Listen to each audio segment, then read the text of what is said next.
बिस्मिल्लाहिर्रहमानिर्रहीम। अस्सलाम वालेकुम। कीअं आहियो दोस्तो? तव्हां ठीकु आहियो? मज़े में? ख़ैर ख़ैरियत आहे?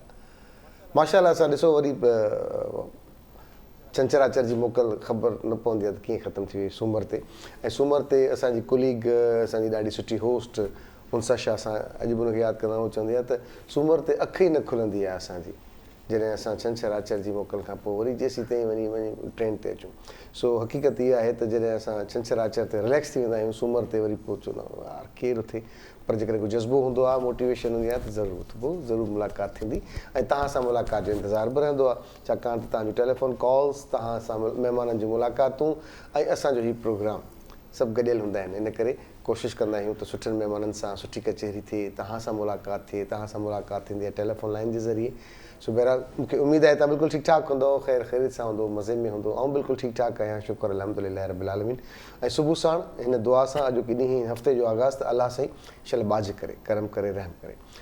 अॼु तव्हांजी मुलाक़ात करायूं था प्रोग्राम जे आगाज़ में। ॾाढा ज़बरदस्त असांजा मोटिवेशनल स्पीकर आहिनि, तमामु सुठो सोचीनि था, ॻाल्हाइनि सुठो था, लिखनि सुठो था ऐं सम्झाइनि सुठो था। असां चयोसीं त असांजा अधु मसइला हल थी वेंदा जॾहिं असां सुठो सम्झाईंदासीं ऐं सम्झण जी कोशिशि कंदासीं। सो बहरहाल अॼु असांजी कचहरी थींदी असांजे मौज़ूज़ महिमान सां, जंहिंजो तालुक़ु उन्हनि नौजवाननि ते कमु करणु आहे जेके मदरसनि में पढ़नि था, जेके मुख़्तलिफ़ यूनिवर्सिटीज़ में पढ़नि था। उनजी कीअं कैरियर काउंसलिंग कजे, उनजी जेका असां ब्रेन स्टॉर्मिंग कीअं कजे, उनखे कहिड़े तरीक़े सां सुठियुनि पासनि जा लाड़ा ॾिजनि, हिन मुआशिरे सां कीअं जोड़िजे। असां पंहिंजे सोशल मीडिया जे करे, पंहिंजे गैजेट्स जे करे अलॻि अलॻि थिया आहियूं। बहरहाल अॼु मुलाक़ात थींदी, हुन सां ॻाल्हाईंदासीं। असांजो मौज़ूज़ महिमान आहे हसीब इकबाल साहब। अस्सलाम वालेकुम। Good morning. वालेकुम सलाम। कैसे हैं हसीब साहब? वेलकम कहते हैं हम आपको अपने प्रोग्राम में। Thank U. हसीब भाई, मैंने जैसे आपके बारे में मैंने पढ़ा, मुझे बड़ी खुशी हुई कि आप बड़ा पॉजिटिव रोल अदा कर रहे हैं माशरे के लिए, नौजवानों के लिए, सब तक। आप खुद भी नौजवान हैं माशाल्लाह। तो क्या देख रहे हैं आजकल के नौजवान किस तरफ जा रहे हैं? मैं अगर हकीकतन बताऊं तो आजकल के नौजवान हमारे बहुत ज़्यादा बेरा रवि की तरफ जा रहे हैं। बहरा रवि की तरफ। एग्जैक्टली। अच्छा। बहुत सारी चीज़ों का पॉजिटिव इस्तेमाल कर सकते हैं, लेकिन कुछ प्लेटफॉर्म्स को पॉजिटिव यूज़ नहीं करते हैं, उसका नेगेटिविटी की तरफ यूज़ है, इंटॉलरेंस की तरफ है। हमारे नौजवानों में बहुत ज़्यादा इंटॉलरेंस आ चुकी है और पढ़ाई की तरफ ज़्यादा रुझान नहीं है और सोशल मीडिया का भी बहुत गलत इस्तेमाल है। इन चीज़ों को लेते हुए हम देखते हैं कि जो नौजवान हैं हमारे पाकिस्तान के या और भी कंट्रीज़ के देख लें तो थोड़ा सा बेरा रवि की तरफ हैं। तो इनको एक गाइडलाइन की ज़रूरत है। अगर बेहतर गाइडलाइन मिले और घर से बहुत अच्छा इनको गाइड किया जाए। हम हमेशा स्कूल्स पे, कॉलेजेस, यूनिवर्सिटीज़ पे डाल देते हैं, लेकिन अगर घर से तरबियत हो तो एक अच्छा माशरे की तरफ जा सकते हैं हम, अच्छा यूथ को मोटिवेट कर सकते हैं। अच्छा, एक बात तो है कि अगर आप नौजवान से पूछेंगे वो तो बोलेंगे कि यार ये आज हम जो है वो तो ठीक है, ये पता नहीं कहाँ से इनके ऊपर वो जो चलता हुआ आ रहा है पुराना सिस्टम, नया सिस्टम। ये जो लोग अब बीच वाले लोग हैं ना, जो पुराने सिस्टम के साथ नए सिस्टम के साथ जुड़े हुए हैं, तो इनको तो वो मानते नहीं। अगर हम टीनेजर की बात करें वो तो मखलूक ही अलग है। तो ये जो नौजवान है ये अक्सर क्राई करते हैं कि हमारे पेरेंट्स ने हमें गाइड नहीं किया था, अब हम यहाँ पर पहुँच तो गए लेकिन अब करें क्या? देखिए, ठीक है, पेरेंट्स ने गाइड नहीं किया। हमारे स्कूल्स हैं, हमारे इंस्टीट्यूट्स हैं मुख्तलिफ, जहाँ पे कैरियर काउंसलिंग के डेस्क बने होते हैं, जहाँ पे बच्चों को की तरबियत की जाती है। बहुत सारे स्कूल हैं जो स्टडीज़ के साथ साथ उनकी कैरियर काउंसलिंग, उनकी सोशल डेवलपमेंट, मेंटल डेवलपमेंट की तरफ चले जाते हैं। सो बहुत सारे वेज़ हैं कि हम बच्चों को कैसे या यूथ को कैसे मोटिवेट कर सकते हैं, कैसे एक सीधे रास्ते की तरफ, एक अच्छे रास्ते की तरफ लेकर जा सकते हैं और हमारे पाकिस्तान का एक करामत शहरी बना सकते हैं। सो इंस्टीट्यूट्स पे भी बहुत ज़्यादा ये ज़िम्मेदारी है, हमारे पेरेंट्स के ऊपर भी ज़िम्मेदारी है, इवन हम जैसे जो सोशल डेवलपमेंट के लोग हैं हमारे ऊपर भी बहुत ज़िम्मेदारी है, इवन के मीडिया के ऊपर भी बहुत ज़िम्मेदारी है। अपने बेसिक का काम हर कोई करने की कोशिश तो कर रहा है, कोशिश कर रहा है। अच्छा, सोशल डेवलपमेंट में क्या सिखाते हैं? सोशल डेवलपमेंट में देखें, जो हमारे सोशल इश्यूज़ हैं, लाइक यूथ के बहुत सारे मसाइल हैं हमारे यहाँ, बच्चों को आगे बढ़ने नहीं दिया जाता, एंड देन फिर उसके बाद बच्चों की पढ़ाई की तरफ पेरेंट्स हटा लेते हैं. अब मैंने बहुत सारी ऐसी जगहों पे काम किया पाकिस्तान में जहाँ पे हमारी बच्चियों को तालीम नहीं दिलवाई जाती या कुछ इसी के कॉलेजेस तक नहीं पहुँचने दिया जाता. और देन फिर इस तरह के जो सोशल इश्यूज़ हैं, इसको ओवरकम करने की, इस पे काम करने की ज़रूरत है. तो बच्चों की सोशल डेवलपमेंट भी हमें ऐसे ही करने की ज़रूरत है कि उनको शुरू से मोटिवेट किया जाए कि वो एक अच्छा एटमॉस्फेयर अपने लिए, अपने पीयर्स के लिए, अपने फेलोज़ के लिए क्रिएट करें, अपने मोहल्ले के लिए, अपनी सोसाइटी कम्युनिटीज़ के लिए. कि अच्छा, काफ़ी दोस्त जो हमारे नौजवान हैं वो सोशल मीडिया की तरफ जा रहे हैं, खुद साख्ता वो गाइडलाइन ले रहे हैं, दोस्तों से पूछ रहे हैं, एक्सपर्ट से नहीं पूछते, अपने दोस्तों से पूछते, तो उसके क्या इम्पेक्ट पड़ते हैं ऐसे भाई? देखें, अभी हम लोगों ने पिछले दिनों कुछ सोशल मीडिया के ऊपर बच्चों की कुछ मुख्तलिफ इंस्टीट्यूट्स के बच्चों की ट्रेनिंग करवाई. तो हमारे यहाँ सोशल मीडिया का ये फेसबुक पे पिक्चर्स अपलोड कर देना, यूट्यूब पे कोई डांस की वीडियो अपलोड कर देना, या फिर टिकटॉक्स बना लेना. तो कोई लाइक हम इसका पॉजिटिव वे में भी इस्तेमाल कर सकते हैं. आप कोई मोटिवेशनल स्टोरी डाल सकते हैं, आप कोई सोशल इशू उठा लें, उसके ऊपर छोटा सा कंटेंट 10 से 15 सेकंड का भी बना सकते हैं. लाइक बहुत ज़्यादा पॉजिटिव वेज़ हैं कि हम अपने आप को बहुत अच्छा और पॉजिटिव मैसेज कम्युनिटीज़ में कन्वे कर सकते हैं. सो इसके ऊपर बच्चों की बहुत ज़्यादा ट्रेनिंग कराई अभी लास्ट डेज़ में कि हम लोग अगर यूट्यूब चैनल है तो उसको कैसे अच्छे तरीके से यूटिलाइज़ कर सकते हैं, फेसबुक है, ट्विटर है, तो कैसे हम चीज़ों को पॉजिटिव वे में लेकर जा सकते हैं. सही ॻाल्हि आहे हसीब भाई जी, त असां पंहिंजे ॿारनि खे थोरो पाण बि गाइडलाइन ॾियूं ऐं सिर्फ़ु ख़ुदि साख्ता जेके वठनि था उन्हनि जो पंहिंजो आहे, पर जेकॾहिं प्रोफेशनल सां कचहरी कराईंदासीं, उन्हनि खां पुछंदासीं त सही दॻि ॾिसंदा आहिनि. बाक़ी जेके पाण सां पैदा कयल आहिनि त पोइ ज़ाहिर आहे पंहिंजा रस्ता कुझु बि थी सघनि था, पर जेके कामयाबु माण्हू आहिनि, प्रोफेशनल आहिनि, उन्हनि वटि गाइडलाइन बि प्रॉपर हूंदी आहे. अच्छा, आप नौजवानों को तो राग़िब करते हैं, इस तरफ आ जाएं, उस तरफ आ जाएं. अब बात आ जाती है कि भाई आपने हमारी डेवलपमेंट कर दी खुद साख्ता, अब आता है उनका मसला या जॉब करने का, या स्कॉलरशिप लेने का, या कोई कारोबार शुरू करने का. तो उसके लिए भी हमारे पास कोई उनके लिए कुछ ऐसी चीज़ें हैं नहीं, राहदारी है नहीं. बिल्कुल सही कह रहे हैं. ये सबसे बड़ा इशू है आजकल हमारा. लेकिन हमारे यहाँ कुछ इदारे ऐसे काम कर रहे हैं जिनसे हम इंटरलिंक करवाते हैं. कुछ ऑर्गेनाइजेशंस हैं जो काम कर रही हैं, जो बच्चों को स्किल डेवलपमेंट की तरफ लेकर हैं. हमारे यहाँ PSDF है, हमारे यहाँ टेवटा है, गवर्नमेंट के इदारे हैं बहुत सारे. टेवटा है, नेपटेक है, BBSYDP है. एग्जैक्टली, ये इदारे हैं जिनके साथ आप ट्रेनिंग करवा रहे होते हैं. वहाँ पे बड़े प्रोफेशनल लोग हैं बैठे हुए जो बच्चों को मोटिवेट करते हैं और उनकी मर्ज़ी की फील्ड में लेकर जाते हैं ताकि बच्चों का इंटरेस्ट डिट्रैक्ट ना हो. तो उसके बाद हम इनकी कैरियर काउंसलिंग की तरफ की भी हमें ज़रूरत है. वहाँ पे डेस्क बने हुए हैं, हम लोग ख़ुद भी, हमारे पास बहुत सारे ऐसे केसेस आते हैं कि बच्चों को हम लोग मोटिवेट करते हैं. हमारे यहाँ जो सबसे बड़ा एक इशू है जो मेरे देखने में आया पिछले 11 साल के मेरे प्रोफेशनल करियर में, लोगों का CV डेवलपमेंट का बहुत बड़ा इशू है. और वो जो CV जब तक अच्छी नहीं होती, फिर कहते हैं हमें जॉब नहीं मिलती, हम इंटरव्यू में अपेयर नहीं हो सकते. लाइक बच्चों को, एक यूथ को जब आप तैयार करते हैं तो उनको पूरे अच्छे तरीके से आप उनको इंटरव्यू की भी तैयारी करवाएं, उनको बताएं कि बैठना कैसे है, कैसे ड्रेसअप होके जाना है. लाइक पूरी उनकी एक काउंसलिंग होनी चाहिए. देन फिर उनको CV डेवलपमेंट की तरफ जाना चाहिए. इस पे मेरा बहुत ज़्यादा कंसर्न रहता है और इस पे बच्चों को बहुत ज़्यादा गाइडेंस भी मेरी तरफ से प्रोवाइड की जाती है. सो ये 2-4 चीज़ें हैं, अगर हम अपने सही कर लें और अपने अंदर महसूस करें कि ये चीज़ें अगर हम लोग CV के ऊपर हो गया, अपना प्रोफेशनल, अपना बेसिकली करियर का चॉइस करें, अब तो हम एक अच्छे जॉब की तरफ जा सकते हैं. लाइक हमारे यहाँ ये होता है, यूथ को अगर एक जगह पे जॉब नहीं मिली, डिसअपॉइंट हो गए, इंटरव्यू के बाद नहीं जी हम तो अब मैथमेटिक्स में चले जाएंगे, नहीं जी हम किसी और जगह पे चले जाएंगे. पेरेंट का काम है कि गाइड भी करें और उनको थोड़ा सा टारगेट भी दिया करें. मुझे याद है ऐसी भाई, माँ बताता चलो अपने सब में, मैंने जब मैट्रिक किया तो मेरे वालिद साहब ने मुझे एक टास्क दिया कि अब सज्जाद तुम डोमिसाइल बनाओगे अपना भाई का, कज़न का. कैसे बनता है मुझे नहीं पता, आप जाओ, आप पूछो कैसे होगा. यकीन करें ऐसी भाई, उस एक छोटे से टारगेट ने मुझे दफ्तरी कामों का अंदाज़ा लगा दिया कि दफ्तरी काम कैसे होते हैं. स्टार्ट जो था फ़ोटो स्टेट कैसे होगी, क्या पेपर होता है, उसकी इंपॉर्टेंस क्या होती है, किसके पास जाना पड़ता है, फिर वो लेटर निकालेगा, फिर आप फलां लेटर बनाओगे, फिर आपको फलां कॉपी चाहिए।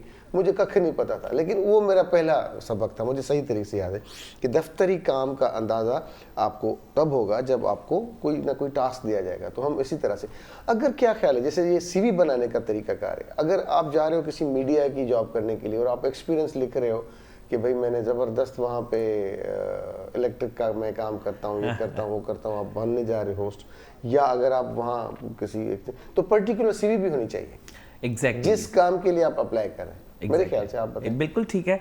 अब देखें, अब जैसे हम मेरा डेवलपमेंट सेक्टर से ताल्लुक है ना, अब हम लोग कोई जॉब एक अनाउंस करते हैं, सो हमें इंजीनियरिंग के लोग भी कैच कर रहे होते हैं, हमें कहते हैं कि डॉक्टर्स भी CVs भेज रहे होते हैं कि पता नहीं NGO में क्या होता है ऐसा, या डेवलपमेंट सेक्टर ऐसा क्या है। सो हमें फोकस्ड रहना पड़ता है। तो एक तो दूसरा ये कि आप सोशल साइंसेस के लोग लें, देन फिर आपका CV के ऊपर लिखा हो कि एक्सपीरियंस आपने लाइफ में किया क्या क्या है। और लोग बहुत सारे लिख देते हैं, लैंग्वेजेस लिख देते हैं, मुझे इस लैंग्वेज पे अबूर है, मैं मैरिड हूँ, अपने ID कार्ड्स ही वो लाइक समथिंग ऐसी चीज़ें जो हमें इंफॉर्मेशन चाहिए ही नहीं, सो एक्स्ट्रा इन्फॉर्मेशन डाल देते हैं। सो उसको पर्टिकुलर फोकस रहना चाहिए कि CV आप किस मकसद के लिए भेज रहे हैं उसको थोड़ा अमाइंड कर लें और भेजें। और फिर आप देखें कि आप इंटरव्यू की जब आपको कॉल आती है कहीं से, तो आप तैयारी करके जाएं। आप ये एक माइंड मत सोचें कि ऑलरेडी सिलेक्टेड लोग हैं या कुछ है। आप अपना टैलेंट दिखाएं वहाँ पे जाके कि मैं ये चीज़ हूँ आपकी ऑर्गेनाइजेशन में या आपके इदारे में, मैं इस तरीके से कंट्रीब्यूट कर सकता हूँ एक पॉजिटिव वे में। ये क्या चीज़ है? अच्छा, वो जो एक थॉट है कि मुझे सब आता है, हाँ मैं लर्नर नहीं हूँ, मैं तो खुद मास्टर हूँ, तो उसको किस तरह से कन्वर्ट किया जाएगा? भाई थोड़ा सीख ले भाई। हमारे यहाँ ये बहुत बड़ा मसला है कि मुझे सब आता है और मुझे सीखने की ज़रूरत नहीं है। जब हमारे यहाँ ये एटीट्यूड पैदा हो जाएगा कि मुझे सीखना है यहाँ से, सो फिर हम एक बहुत पॉजिटिव वे में अपना रोल अदा कर रहे होंगे किसी भी इदारे में, क्योंकि नोबडी इज़ परफेक्ट। हर बंदा हर मौके पर सीखता है। और आज मैं आपके प्रोग्राम में आया हूँ तो पता नहीं मैं क्या कुछ सीख के जाऊँगा, तो इसको मैं लिखूँगा अभी सही। देन फिर इसी तरीके से हर रोज़ में मुख्तलिफ़ लोगों के साथ मेरी मुलाकात होती है, मुख्तलिफ़ सेक्टर्स के साथ। सो सीखने का प्रोसेस रहता है। अगर मैं अपनी बात करूँ, हमारे यहाँ यूथ का ये मसला है, वो समझती है कि हम यूनिवर्सिटी से निकले, हम किसी इंस्टीट्यूट से निकले, so we are perfect now और वी कैन डू एनीथिंग और हम दुनिया फतह कर लेंगे। नहीं, आप लोगों को सीखने की ज़रूरत है अभी। आप जब सीखेंगे एक इंडस्ट्री में तो फिर आप अपना पॉजिटिव रोल अदा कर सकें। एग्जैक्टली। अच्छा, नौजवान अब ख़ुद को मुख्तलिफ चैलेंज दे रहे हैं और वो चैलेंज, आजकल के चैलेंज डिफरेंट हैं, पहले के चैलेंज डिफरेंट थे। पहले घर से निकलना, शहर से निकलना, अपने कंफर्ट जोन से निकलना, शहरों में आना, ये था। अब चैलेंज है कि फ़लाँ ने टिकटॉक पे ये किया तो मैं भी ज़रा करके दिखाऊं, फ़लाँ ने ये चीज़ कर दी तो मैं भी ये कर दिखाऊं। क्रिएटिविटी नहीं है हमारे पास, हम कॉपी के बहुत ज़बरदस्त हो गए, खुद से कोई चीज़ें पैदा नहीं करते। ऐसे क्या ऐसे किया जाए ताकि नौजवान अपनी कोई चीज़ मतलब मुआशरे को दे सकें? अच्छा, अभी देखिए हमारे यहाँ वही ट्रेंड है टिकटॉक का एक्सक्यूज़ मी, हमारे वही ट्रेंड है टिकटॉक का कि भाई म्यूज़िक है, डांस है, ठीक है, इट्स अ क्रिएटिविटी, आप अपना एक कोई कंटेंट देते हैं। लेकिन मेरा फिर वही होता है कि जब मैं बच्चों को कोई या नौजवानों को कोई ट्रेनिंग करवा रहा होता हूँ तो मैं हमेशा कहता हूँ आप टिकटॉक सोशल मीडिया पे कोई ऐसा कंटेंट डालें जो सोशल इशू हो, जो आपके एक माशरे का आप अपनी सोसाइटी में ऑब्जर्व करते हैं। आप ये देखते हैं कि बच्चियों को तालीम नहीं दी जा रही, उसके पीछे क्या प्रॉज एंड कॉन्स हैं, क्या उसके एडवर्स इफेक्ट हो सकते हैं। देन फिर अगर आपके यहाँ चाइल्ड मैरिजेस के मसाइल हैं तो आप कैसे उसको ओवरकम कर सकते हैं, कैसे अपनी सोसाइटी में कोई ऐसा कंटेंट डालें कि पेरेंट्स उसको देख के कुछ ना कुछ उनका दिमाग हिले कि नहीं, दिस इज़ एन इशू। अगर हमारे यहाँ कोई हेल्थ का कोई इशू चल रहा है, लाइक जैसे कोविड का बहुत ज़्यादा था, हम इसका बहुत पॉजिटिव वे इस्तेमाल कर सकते थे, लेकिन लोगों ने इसका बहुत मजाक उड़ाया सारी चीज़ें, और फिर इसके एडवर्स इफेक्ट भी हमें भुगतने पड़े सबको। सो इसके ऊपर बहुत अच्छा कंटेंट बन सकता है कि आप लोगों को अवेयर करें। अब जैसे ओमिक्रॉन का बहुत ज़्यादा प्रिवेल हो गया। चेंज करने की जरूरत। अच्छा, एक बड़ी इंपॉर्टेंट चीज़ है, आप मदरसों पे काम करते हैं। मदरसों, हमें मदरसे के माहौल के बारे में थोड़ा बताएं, क्योंकि आपका बताना बहुत इंपॉर्टेंस रखता है। अच्छा, हमारे यहाँ बेसिकली जो मदारिस का एक कॉन्सेप्ट है ना, वो बहुत अजीब लिया जाता है। So I feel so proud to tell you that کہ ہمارے ہاں مدارس میں بچوں کو بہت اچھی تعلیم دی جاتی ہے, زبردست تعلیم دی جاتی ہے, زبردست تعلیم. بہت سارے ایسے مدارس ہیں ہمارے کراچی میں, کیا ہمارے پاکستان میں, جو انٹرنیشنل لیول کے جہاں پہ اسٹوڈنٹس آتے ہیں اور ان کو پورے کورسز کرائے جاتے ہیں. ابھی پچھلے دنوں میں کسی ایک مدرسے کے وزٹ پہ تھا, سو آئی واز شاکڈ کہ it looks like a university, اور جہاں پہ تمام برانچز ہیں, تمام سبجیکٹس پڑھائے جاتے ہیں اور ایڈوانس لیول کی ٹریننگز ہوتی ہیں اسٹوڈنٹس کی, اور وہاں پہ 54 کنٹریز کے لوگ آئے ہوئے ہیں. تو میرا نہیں خیال کہ ہماری کوئی ایسی یونیورسٹی ہے, کوئی مین اسٹریم انسٹیٹیوٹ ہے کہ جہاں پر 54 کنٹریز کے اسٹوڈنٹس آ کے پڑھتے ہوں. سو یہ ہمارے پاکستان کو اس پہ فخر ہونا چاہیے کہ ہمارے مدارس بہت اچھی تعلیم دے رہے ہیں. جس ادارے میں میں بھی کام کر رہا ہوں, تو ہم لوگ وہاں پہ ٹیچرس کی, مدارس کے جو اساتذہ ہیں, تقریباً ہم 400 اساتذہ کی ٹریننگ ایڈوانس لیول کی کروا چکے ہیں. اور کراچی یونیورسٹی کے تعاون سے اس میں ڈاکٹریٹ لیول کی ان کو ٹریننگ دی جاتی ہے, ان کو مختلف سبجیکٹس پہ, اور یہ سرٹیفائڈ کورس ہوتا ہے جس کے تھرو ٹیچرز پھر آگے اپنا ٹریننگ ڈلیور کرتے ہیں. کچھ ایسے سبجیکٹس ہوتے ہیں جو مدارس میں بالکل نہیں پڑھائے جاتے اور ان کے بارے میں بتایا جاتا ہے.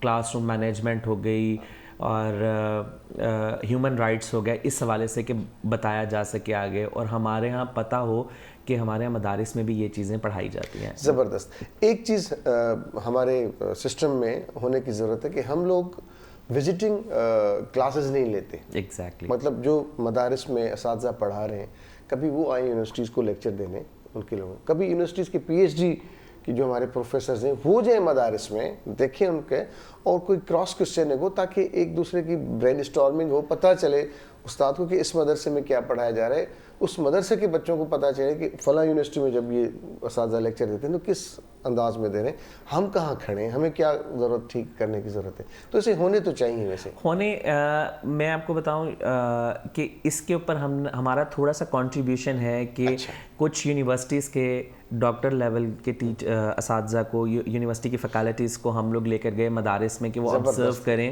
تاکہ اسی پہ پھر ہم نے کانٹینٹ ڈیولپ کیا. اب یہ نہیں ہو سکتا کہ ہم مدارس کے اساتذہ کو کوئی ایڈوانس لیول انگلش کورسز کرا دیں یا کچھ ہے. ایک ایسا کانٹینٹ ہو جو ایکسیپٹیبل ہو ہماری سوسائٹی کے لیے, اور پھر اسی کے بیس پہ ہم نے کانٹینٹ ڈیولپ کیا. دین پھر اسی طریقے سے جو ہمارے مدارس کے علماء اکرام آئے یا مدارس کی لیڈرشپ آئی, ان کو یونیورسٹی کے ایکسپوئرس کروائے. یونیورسٹی کے بعد انہوں نے یونیورسٹی کی مختلف کلاسز میں جا کے, اسلامک لرننگ ڈپارٹمنٹ سے مختلف ڈپارٹمنٹس میں جا کے انہوں نے لیکچرز ڈلیور کیے. سو یہ کراس کلچر کہہ دیں, کراس کہہ سکتے ہیں کہ ہم ٹیچرز کی ٹریننگ کے حوالے سے بھی چیزیں یہ کرتے رہے, اور ایک بہت اچھا ہمیں پازیٹیو سوسائٹی کی طرف سے بھی, اسٹوڈنٹس کی طرف سے بھی, اور ٹیچرز کی طرف سے بھی فیڈ بیک ملا.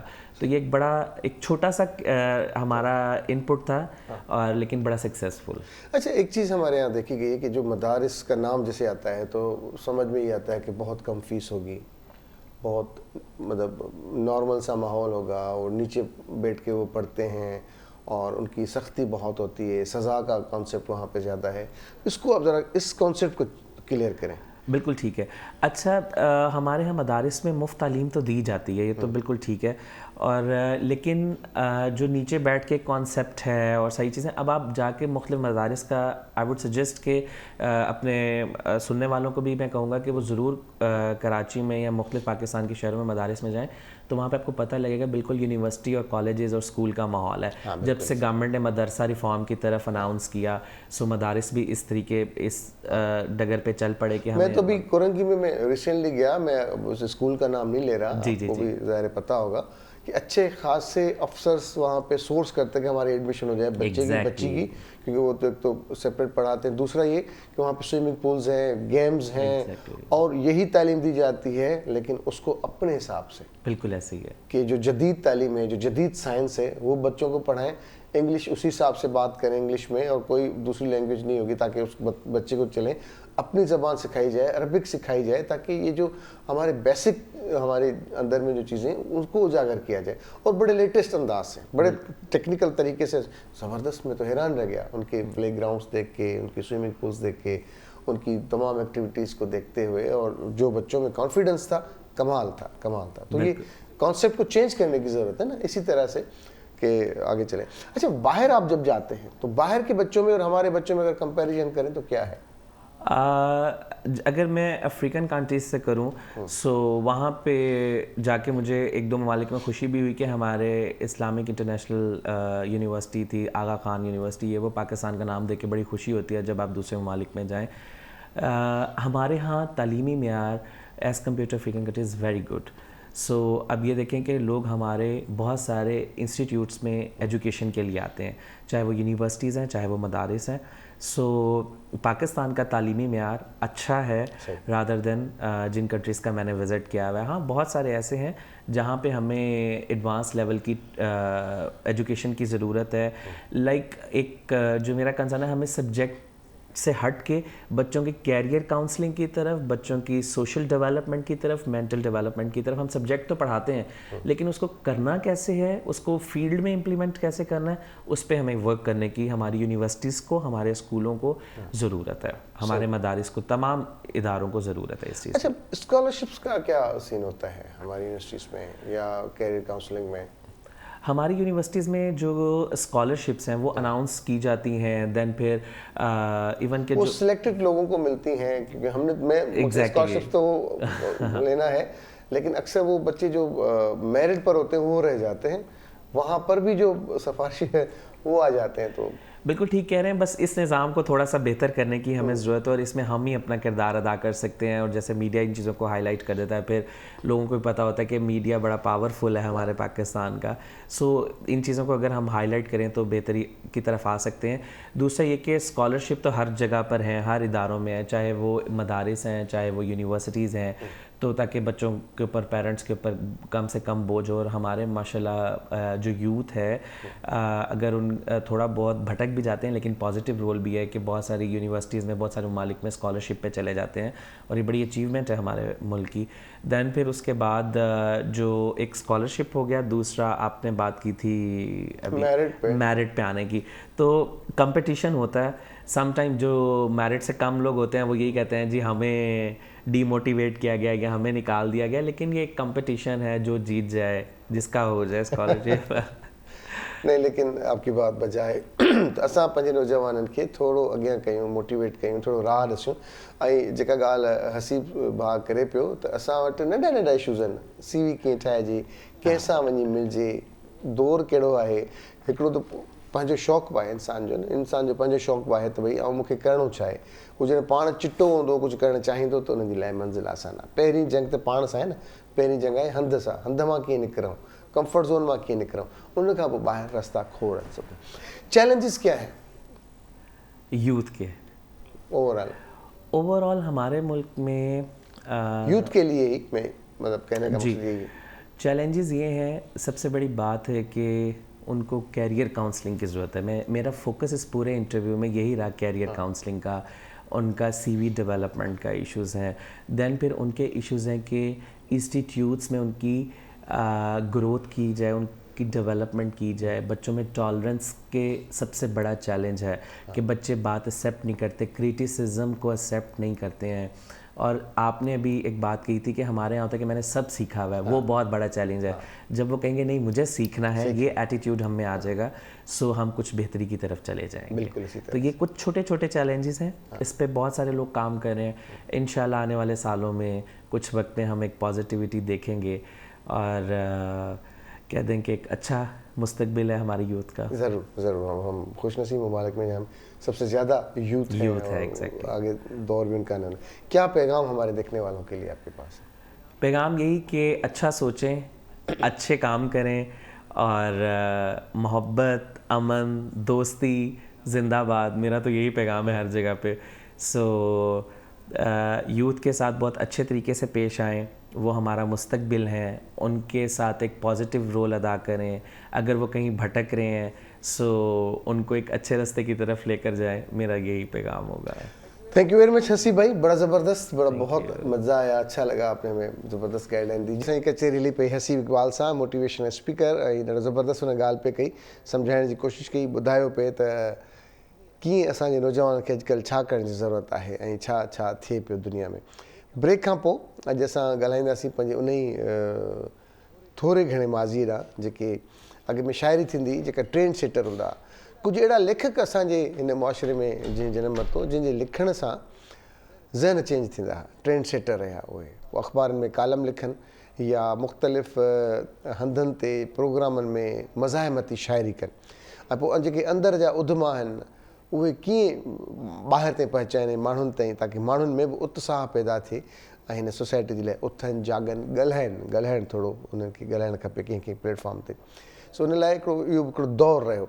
उन मज़ाहिमती शाइरी जा जेको असरु रहियो असांजे मुआशिरे ते कहिड़ो रहियो, उन हवाले सां उन मज़ाहिमती शाइरी जे असर ते PhD कई असांजी जिन जेके असांजा महिमान आहिनि, त आख़िर उहे कहिड़ा कहिड़ा शाइर आहे, कहिड़ी कहिड़ी शाइरी रही उनजी, ऐं उनजो असरु छा पियो असांजे ज़हननि ते, ऐं असां वटि उनजो इम्पैक्ट छा रहियो, केतिरो ट्रेंड सेटर रहिया, उनजे लाइ ॻाल्हाईंदा अॼु असांजा मौज़ूज़ महिमान आहिनि साईं डॉक्टर अहमद हुसैन कोलाची साहब। अस्सलाम वालेकुम साईं, गुड मॉर्निंग। कहिड़ो हाल आहे कोलाची साहब, ठीकु आहियो? शुक्र अल्हम्दुलिल्लाह, फर्स्ट क्लास अल्हम्दुलिल्लाह।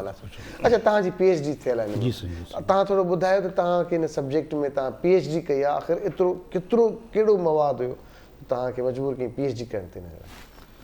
साईं, अर्ज़ु इहो आहे त मज़ाहमत सब्जेक्ट ऐं मज़ाहमत उनवान अहिड़ो आहे त हर इंसान जे अंदरि फितरी तौर ते इहा शइ मौजूदु आहे। सही।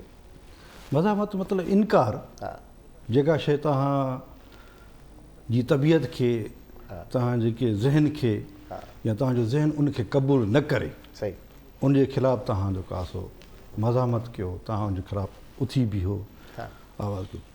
अहिड़े तरीक़े सां इहा ई मज़ाहमत आहे। ऐं तारीख़ी लिहाज़ खां जेको असांजा जेके ॾाह आहिनि, तारीख़ जी हिस्ट्री जे लिहाज़ खां जेको चए थो त सभ खां पहिरियां जेका मज़ाहमत आहे उहो तारीख़नि में जेको अचे थो पियो त शैतान कई मज़ाहमत। सही। छो उन इनकार कयो, बिल्कुलु आहे, बिल्कुलु आहे। रब हुनखे हुकुम कयो कर, सजदो कर, हुन इनकार कयो। सही। माना इहा हिकिड़े क़िस्म जी पहिरीं मज़ाहमत आहे, बिल्कुलु आहे, एग्रीड। ठीकु आहे न? सही। सही। सो अहिड़े तरीक़े सां पोइ बहरहाल मुख़्तसिर सो इहो दुनिया में साईं किताब लिखिया वेंदा, द पावर ऑफ नो। हा, बिल्कुलु सही। इहे किताब आहिनि बाक़ाइदा सां। हाणे जीअं ॾिसो न, माना पाण वटि जेके शेख अयाज़ साहब जी शाइरी, किशन चंद बेवस आहे, साईं अब्दुल करीम गज़ई साहब आहे, इहे असांजा जेके उस्ताद बुखारी आहे, इहे जेके वॾा वॾा शाइर थी गुज़रिया आहिनि।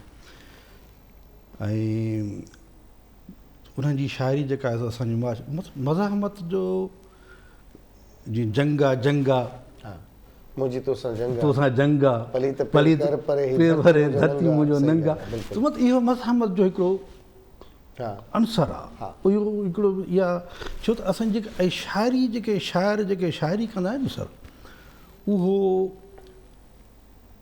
पंहिंजे माशरे जे अंदरि जेको वहे थो, वापरे थो पियो, उन खे मद्देनज़र रखी करे, ऐं शाइर तर्जुमान हूंदा आहिनि पंहिंजी क़ौम जा। सही।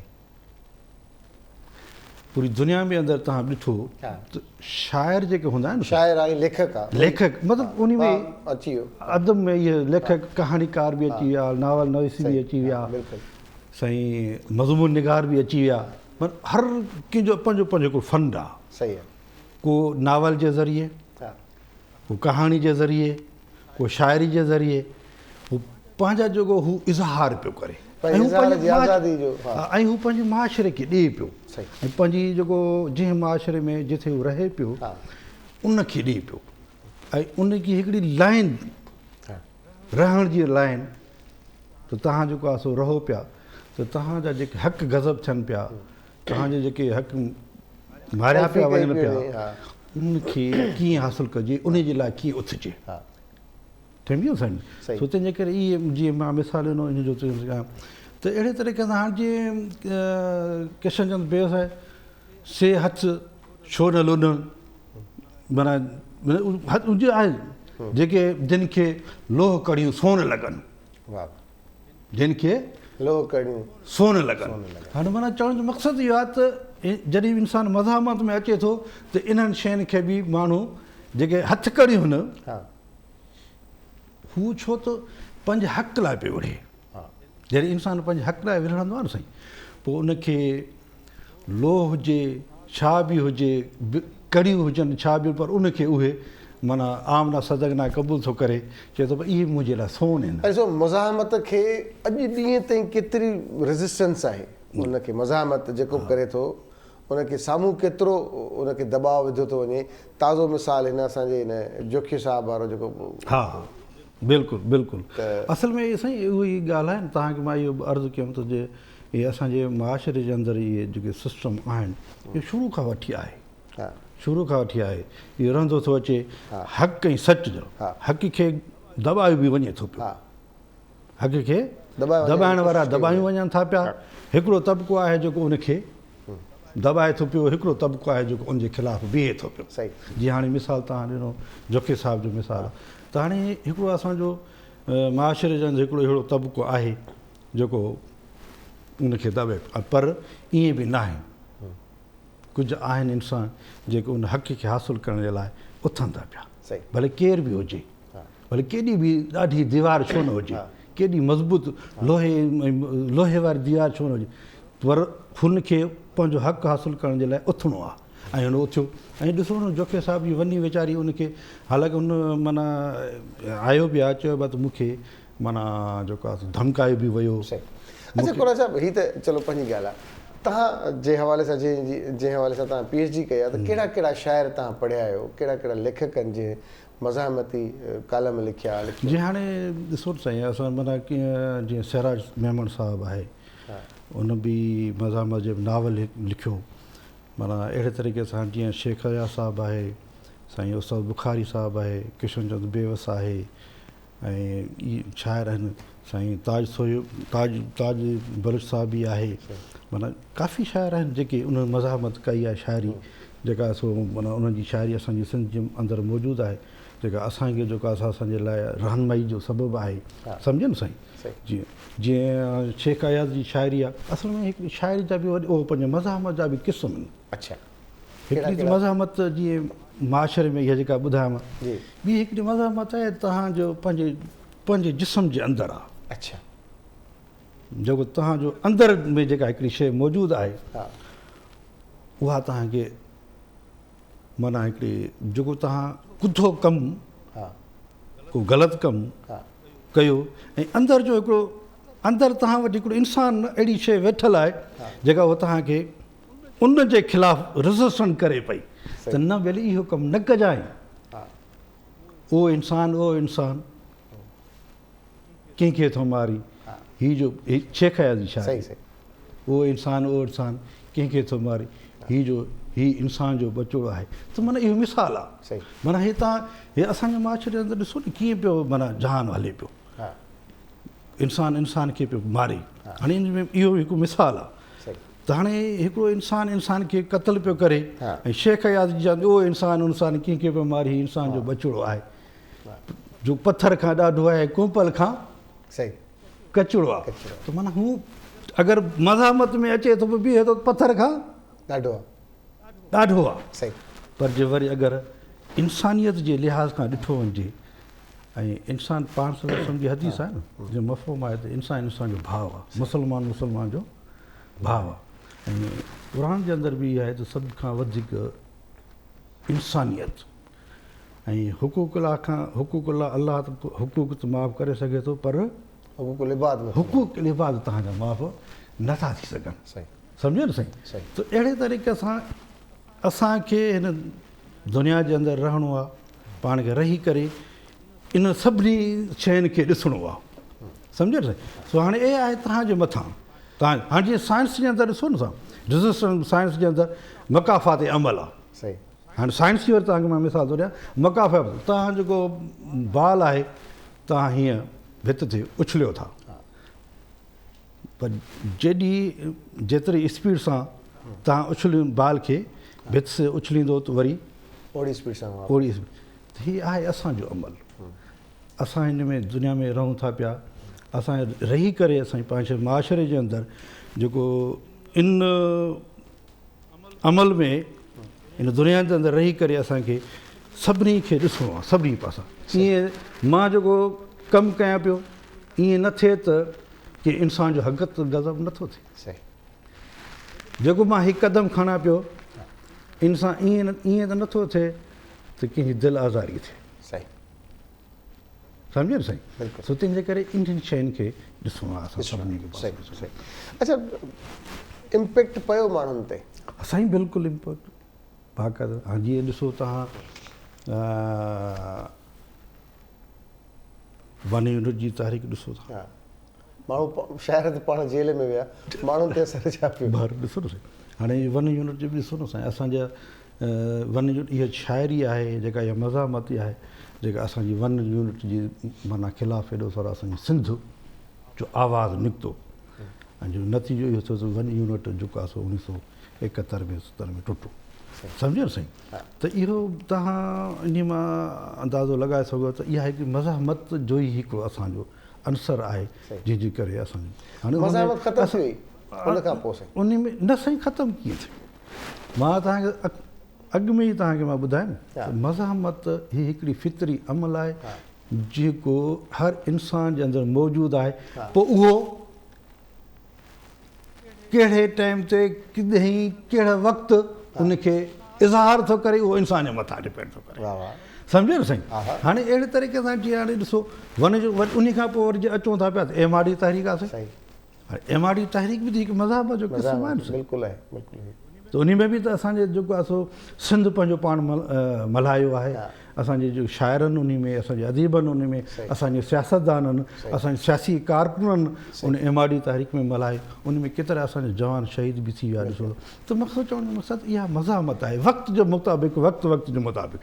बाक़ी हाणे मौजूदा दौर में जीअं तव्हां चओ पिया त का अहिड़ी हलंदी रहंदी वक़्त जे हालात ॿुधाईंदा, वक़्त जे पोइ इहो हिकिड़ो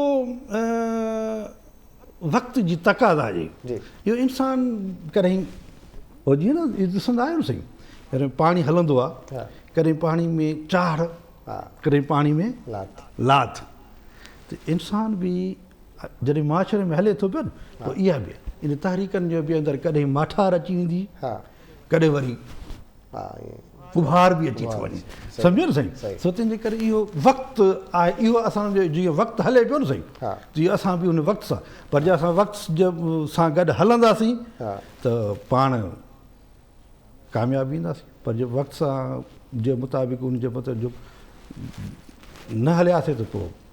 अच्छा, हर वक़्त में जॾहिं मज़ामती शाइरी थिए थी, ॻाल्हि में लिखिया वञनि था, उन वक़्तु त उनजो इम्पैक्ट आहिस्ते आहिस्ते इम्पैक्ट पवे थो, ज़हन मटिजनि था, आहिस्ते आहिस्ते उन पासे ॾांहुं लाड़ो अचे थो, पर उन वक़्तु नथो थिए, वक़्तु लॻे थो उनखे सही टाइम ते अचणु। साईं हाणे ईअं त आहे न, टाइम त लॻंदो न बिल्कुलु ईअं त। अॻु में साईं थींदो हुयो, अॻु में लेखक शाइर खे हाणे तव्हां अर्ज़ु तव्हांखे मां ॿुधायां न साईं, हाणे जीअं तव्हां हाणे चवंदा आहिनि असांजी सिंधी में त्री ते बिस्त, उहो न मिलंदो, ईअं त न थी सघंदो न साईं। हाणे ज़ाहिर आहे जेके तब्दीली जेका ईंदी आहे न साईं, उहा तब्दीली जेका टाइम वठंदी आहे उहा पाइदार आहे, ऑर्गेनिक आहे, सही ॻाल्हि आहे। बाक़ी तव्हां चओ त हिते जो 5 मिंटनि में तब्दीली अचे, पोइ उहा पाइदार न थींदी, उहा 5 मिंटनि जे लाइ वरी तव्हांखे उनजो बिल्कुलु तव्हांजी। अच्छा कोलाजी साहिबु, तव्हां ज़बरदस्त ॻाल्हि कई त वक़्त सां गॾो गॾु शयूं चेंज थियनि थियूं। अॻु में त माण्हुनि वटि टाइम बि हुयो, पढ़ंदा बि हुया, शेरो शाइरी बि कंदा था। हाणे हिन डिजिटल दौर में माण्हुनि जा मिज़ाज मटिजी विया आहिनि, सम्झ में अचे थो त ठीकु आहे, नथो अचे त हल बाबा ॿी का शइ कर, ॿिए पासे हल छॾ। त उहा मोहबत, उहा उनसियत रही आहे असां वटि शयुनि सां, इदारनि सां या रेज़िस्टेंस सां, उहो असां गॾिजूं था कंहिं बि हिन ते?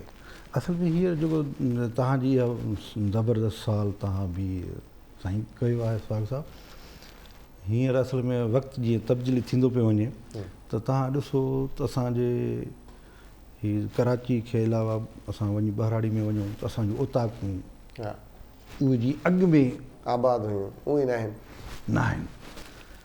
शायदि हीअं तव्हांजी ॻाल्हि वांगुरु असां 4 दोस्त बि अगरि किथे वेठा हूंदासीं न, अॻे उताकनि में कचहरी थींदियूं, साईं तव्हां पंहिंजा हाल वाल ॾियो, तव्हां ॿुधायो साईं तव्हांजो। हाणे वरी असां सलाम दुआ करे वेठासीं, मिलियासीं, हाणे वेठा 2 मिंट वेहण खां पोइ बिस्मिल्लाह करे मोबाइल कढीसीं, शुरू थी वियासीं, भले महीननि खां पोइ मिलियो तॾहिं माना मोबाइल। हाणे इहो असल में शायदि इहो जेको जदीद दौर जेको हले पियो, उन जा असर असां ते इहे ज़ाहिर थियनि पिया।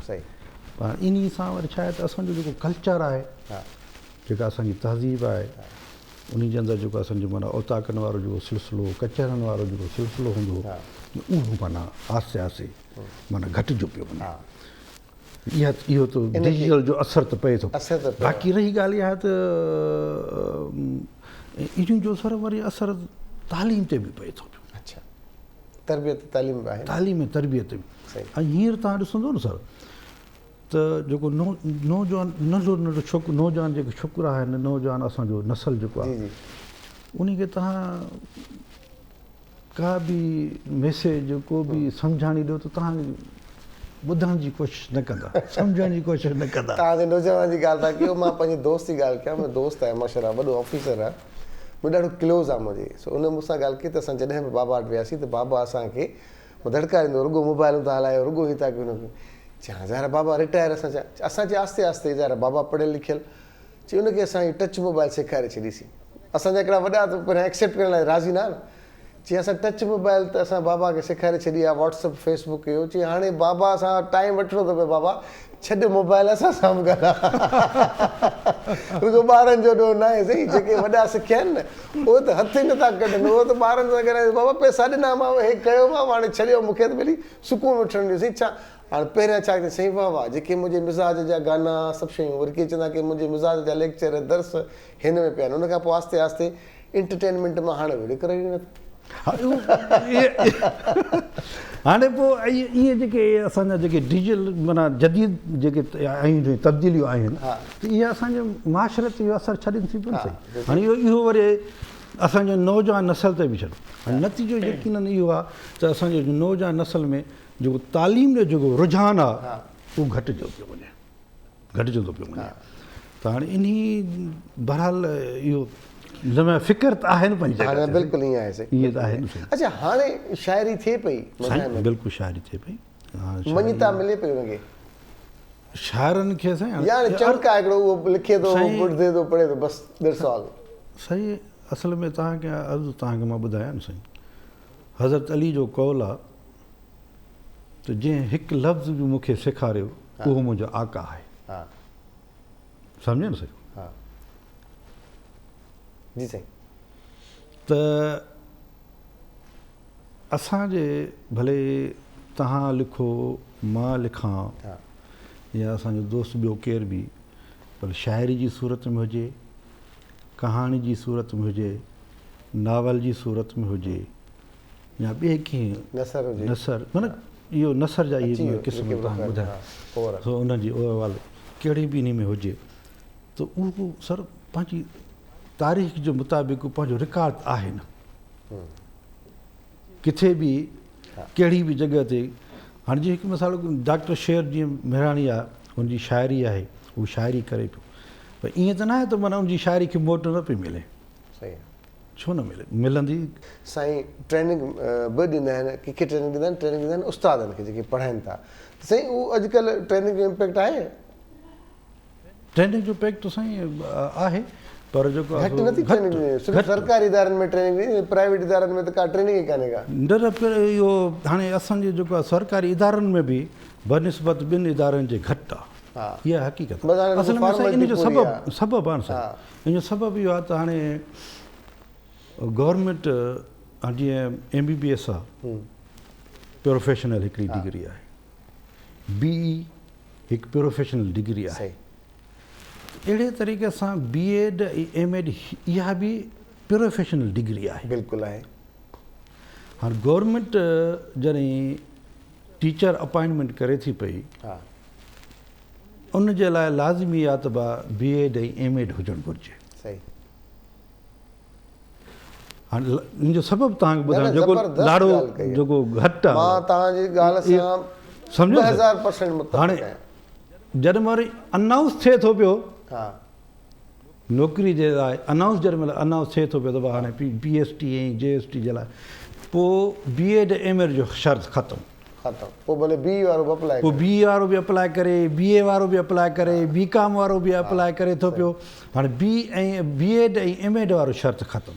हा, उहो जेका लाज़मी शर्त आहे उहो नतीजनि इहो थो निकिरी वञे त उनजी जेका डिग्री जी अहमियत आहे उहो उन जे लिहाज़ खां जीअं हाणे तव्हां ॾिसो असांजे माशरे में MBBS जी कहिड़ी अहमियत आहे, सही ॿी जेके हाणे असांजे माशरे में असांजी सोसाइटी जे अंदरि इहो आहे त बाबा अगरि यार मूंखे केर बि फर्दार चवंदो त मां जो पुटु जेको आहे डॉक्टर हुजणु घुरिजे सही ॻाल्हि आहे। या मुंहिंजे अच्छा, पुट असां त इहो पंहिंजे हिन प्रोग्राम जे तवसु सां चवंदा आहियूं त जीअं MBBS वारे ॿार खे जॾहिं हू MBBS करे थो वञे त उनखे हाउस जॉब जे लाइ 6 महीननि जो हिकिड़ो पीरियड आहे न साईं, हाउस जॉब करे थो मुख़्तलिफ़ हॉस्पिटल्स में, बिल्कुलु तीअं जेको M.Ed करे उनखे बि को अहिड़ो इंसेंटिव्स मिलणु खपे जो 6 महीननि ताईं कंहिं इदारे में पढ़ाए ऐं उनखे ओतिरी सैलरी मिलंदी, उनखां पोइ एडजस्ट थी थो वञे त अलॻि ॻाल्हि आहे। इहा त साईं गवर्नमेंट खे इहे स्टेप खणणु घुरिजे, बिल्कुलु खणणु खपे, इहे खणणु घुरिजे ऐं उनखे अलावा पर असां जेको आहे तव्हां छा था ट्रेनिंग ॾियो, छा पढ़ाईंदा, छा असांजे इदारनि में जेको आहे जेको ट्रेनिंग आहे न साईं, उहा असां बाक़ाइदा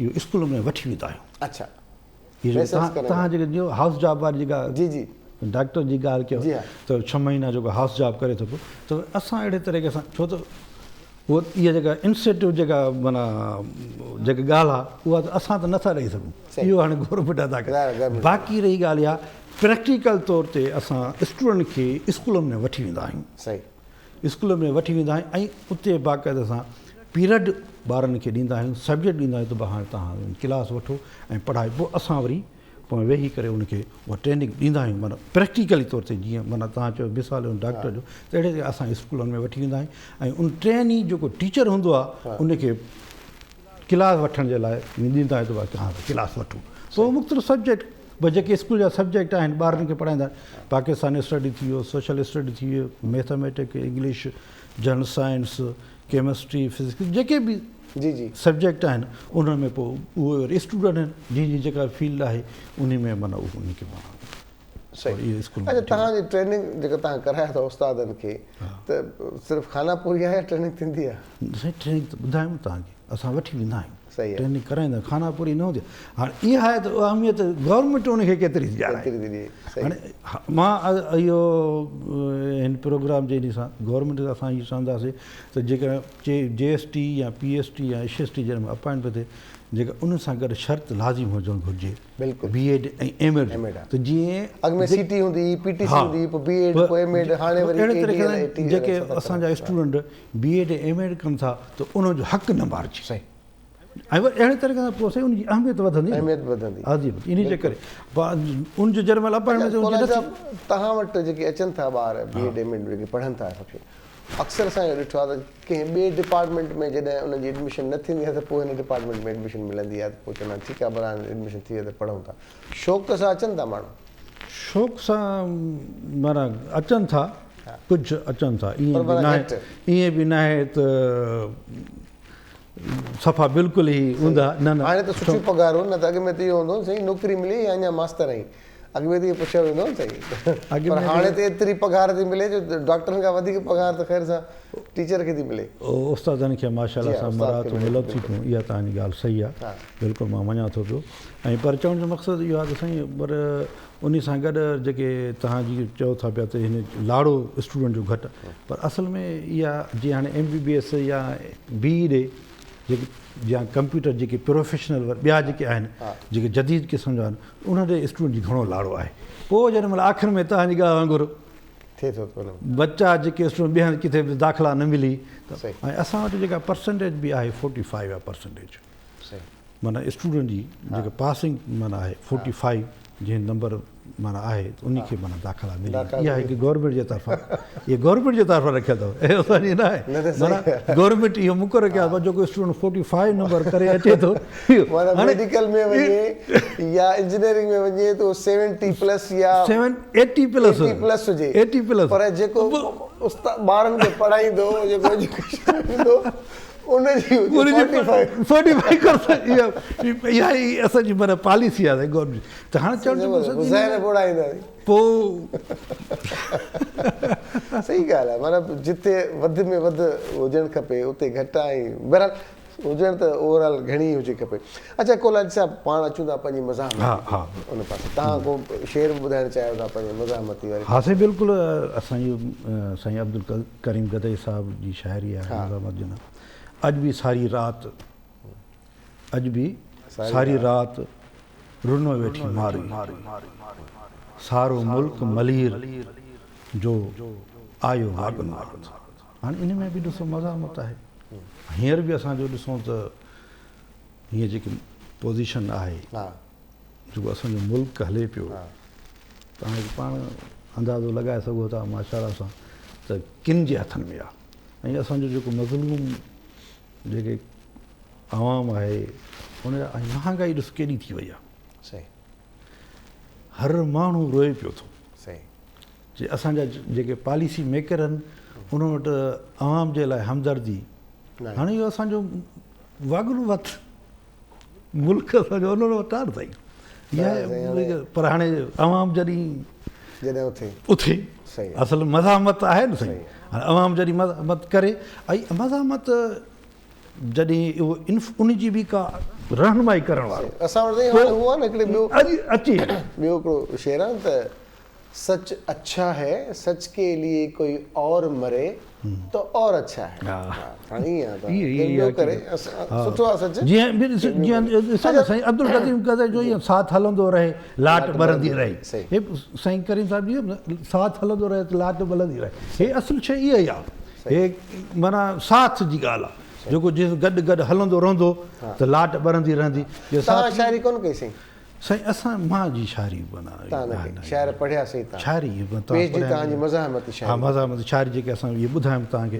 शेख अयाज़ जो माना मुंहिंजी जेका मज़ामती शाइरी आहे। कहिड़नि शाइरनि खे तव्हां पढ़ियो PhD जे दौरान? PhD 4-5 नाला शेख अयाज़ साहब आहे, उस्ताद बुखारी साहिब, अब्दुल कदीम गदई साहब जो आहे, किशन चंद बेअसल जो बि आहे, ऐं ताज भरत साहब बि आहे, माना ॿिया बि आहिनि शाइर उन्हनि जो बि माना इहे जेका माना कढिया आहिनि। हाणे जीअं उस्ताद बुखारी आहे, जीअं उस्ताद बुखारी दिलि में न कजांइ, दिलि में न कजांइ अमन जा आशिक़ उस्ताद, दिलि में न कजांइ अमन जा आशिक़ उस्ताद, ज़ालिम सां लड़ण जी त ज़रूरत आहे, ज़ालिम सां लड़ण जी त ज़रूरत आहे। त चवण जो मक़सदु आहे हीअ उस्ताद बुखारी जी शाइरी आहे। त हाणे जेको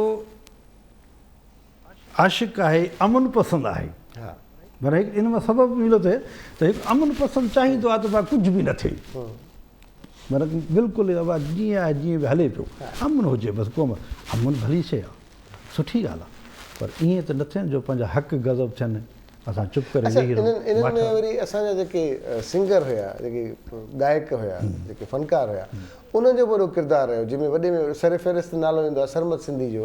त उहे ॾाढा ज़बरदस्त कलाम ॻाया पंहिंजे हिसाब सां, उहे मज़ाहमती कलाम, जेके कलामनि ते पाबंदी हुई।